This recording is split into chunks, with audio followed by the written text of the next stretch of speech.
রয়েছি আমরা এখানে। অনু বীর এদিকে আসো তো, এদিকে আসো, এদিকে আসো। এখনো রুমের মধ্যে কয়েকজন রয়েছে, তাদের জন্য আমরা অপেক্ষা করছি। চলো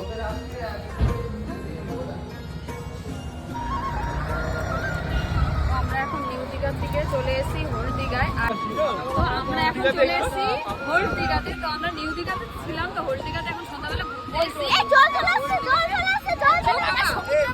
দেখো এখানে এত পরিমাণে হাওয়া, এত পরিমাণে হাওয়া আর এত স্রোত আসছে, মানে এখানে মনে হচ্ছে কি ঝড় উঠে গেছে। আমরা তো দাঁড়িয়ে থেকে চুল দেখো, আমার চুলের অবস্থা দেখো গাইস, মানে জঘন্য।